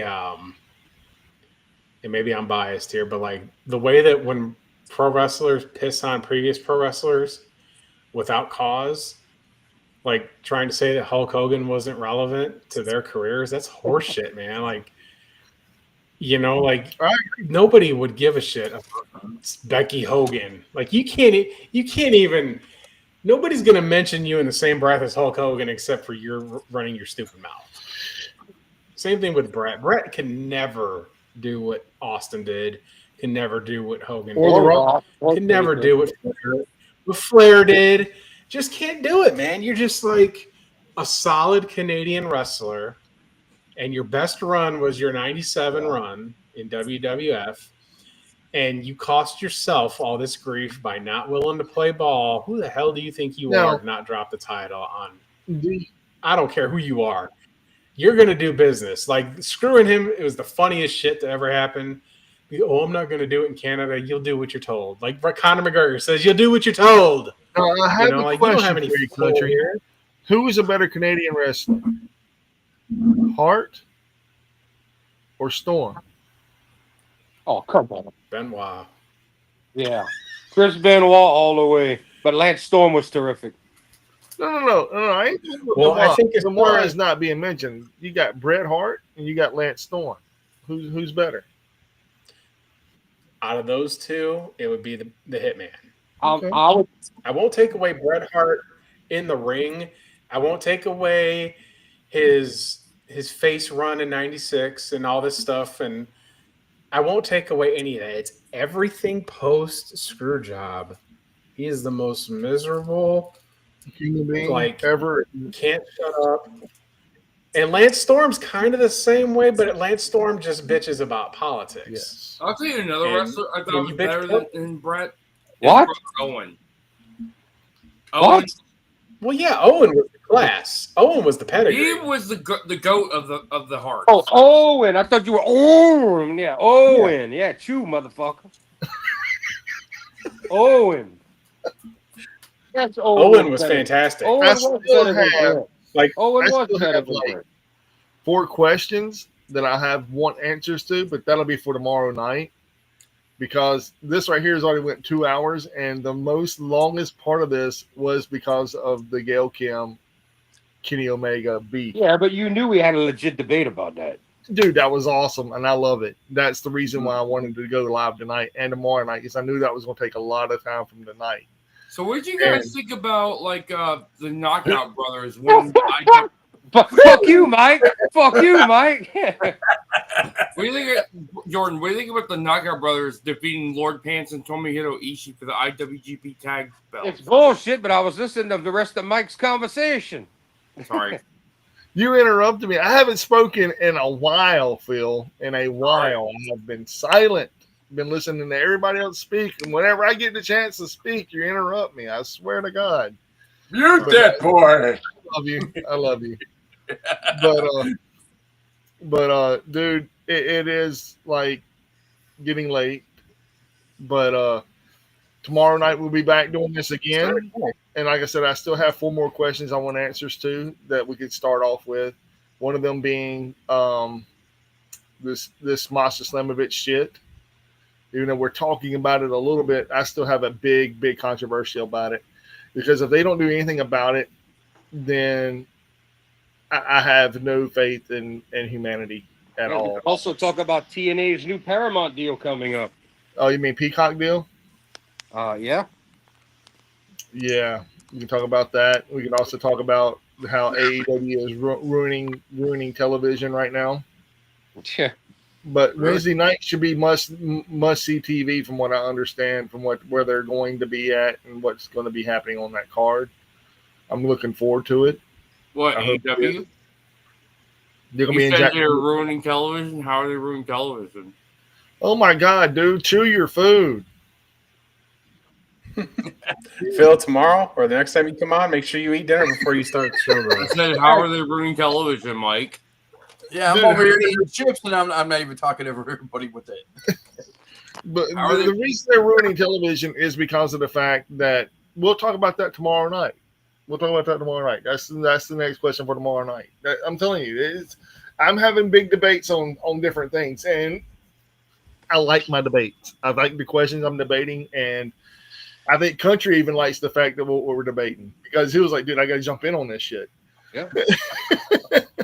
So Always, the more live you do, like the more it'll build your channel. Yeah. Like that's eventually how you just grow when you keep going. Like, I don't know the whole thing about Slamovich. I'll say that. All I know is that there's a domestic issue, and I think that the smartest recourse, no matter it's running business or whatever the case may be, is to always get keep them off television because the public does know, and then just do an investigation, and then accordingly is how you deal with it. I wish the NFL would do that too, where you'd say there's an accusation of something, but an accusation doesn't prove guilt because the NFL will suspend you with just an accusation. well, the whole Tyreek Right. Hill thing, man. Tyreek Hill is injured. He got injured tonight. Oh, we got a bitch about that. Did you see it? Tomorrow we got a bitch about Did you see it? Did you see his leg? Hold on, I'm gonna gross y'all out. You guys like hardcore wrestling. I'm gonna show you this photo. Whoa, I don't want to see that guy's leg Pretty twisted. Oh, you're gonna look. You're gonna see it. I don't have to look. Oh! Man, it was bad, I don't have to look. He's like, that's why I kicked your leg out of your leg, Brett. Kick your leg from under your leg. dude. God almighty, dude. When I seen that, man, I was like, oh my God. The worst one I seen in NFL that happened, it was about a decade ago. Live on TV, I see the guy's arm get broken. And it's like, all I know is they went down in a pile. He got up, and all of a sudden you just see floop, floop, floop, floop. The worst one I saw was, I don't know the year. It was in the Breeze era, and the Saints were playing, and Ja'Vari Greer got the ball and was running with it, and he was running straight. His knee, you know how you will go move forward. His leg in front, the knee You know how you normally bend the wall? It went backwards. Ooh. I saw it happen. I was at the dagger shop, and I went, I turned around. Half the place missed it. They showed the replay. I said, I'm not looking. The whole place went, God! And I never seen him play foot. After he got carted off, I never seen him play football again. Yeah, it's like Pat White never played football again after he got carted off the field, after he got sacked, and he was imprinting at the Dolphins. The knee don't bend that way, bro. The knee don't bend that way. No, it don't. I know you're not into the gore, and I'm not saying like the worst looking injury, even though it wasn't a career ender, was ironically Nick Chubb at Georgia. He stepped out of bounds, right? And his shin snapped. Went sideways. But it went like this. Yeah. Like shit. Like I've never seen it in a photo. In college, he did this. Yeah. And now, mind you, Josh, Nick Chubb he went on to play in the NFL and is very good and ran for a lot of yards as a bruising running back. He wasn't no like hot shot, miss me if you can, like Devin Hester. This guy was like, I'm going to run through your soul. But when he did that at Georgia, I'll never forget the still. Your knee is supposed to, your shin is not supposed to bend like that. It's not supposed to bend, period. It's the most disgusting thing I've ever seen as far as an injury, and there's been millions of injuries as far as... That was close to what happened to Sid when he jumped off the ring, and his shin broke sideways, which that was horrible. But no, what about Pony Siragusa tackling the guy and his eyeball popped out? That don't happen. Yeah, it did happen. I don't think I ever... Vader and Stan Hansen were fighting in Japan, and your boy's eye came out. He would hurry up. He put it back in to finish the match. Yeah, Siragusa did that shit in the NFL. Goose hit a guy so hard his eyeball popped out. Well, luckily it didn't get disattached, so it was easy to put back. They had a woman one time, bro. Older woman, she sneezed and her eyeball fell out. Serious. Don't be talking about my mama like that, Jordan. I ain't saying nothing about your mama, but if your mama's eyeball fell out, well, more power to her. I'm messing, man. But gentlemen, everybody else thinks it's disgusting, but your daddy thinks that your daddy loves it.